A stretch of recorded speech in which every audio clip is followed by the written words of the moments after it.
మీరా చదవరు, 7వ తరగతి కంటే ఎక్కువ ఎవడు చదవడు, మీకు అది తెలియదు. పోనీ మేము చరిత్ర చెప్పుదాంరా బాబు రారా అంటే ఎవడు రాడు.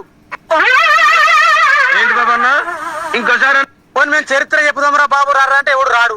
ఏమన్నా మీరు నిజమైన చరిత్ర మీద అధ్యయనం చేసిరా? శివాజీ హిందూయిజానికి హిందూ మతానికి కూడా ప్రతీకరంట. సిగ్గున్నాగరా భయం కన్నా.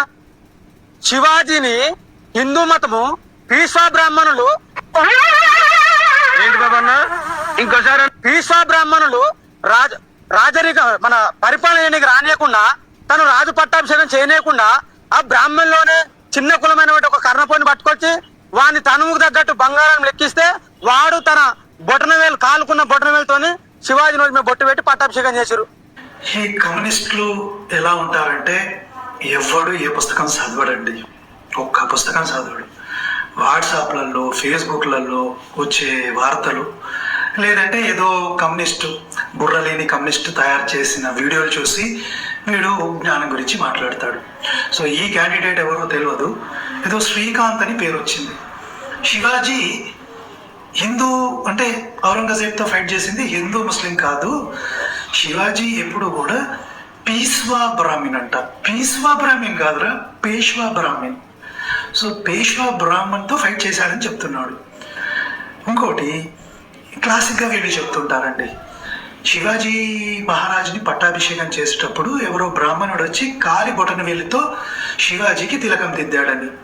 నేను మొత్తం పరిశీలించాను, ప్రేక్షకులు చరిత్ర పుస్తకాలన్నీ పరిశీలించాను, ఎక్కడా లేదు.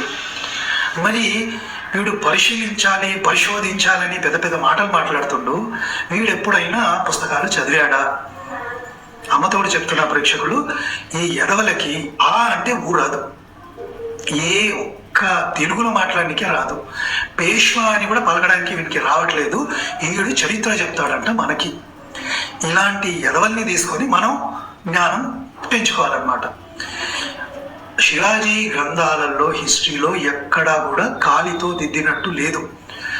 ఆయనకు పట్టాభిషేకం చేసేటప్పుడే ఆల్రెడీ పెళ్ళయింది, 45 years దాటది, పిల్లలు ఉన్నారు.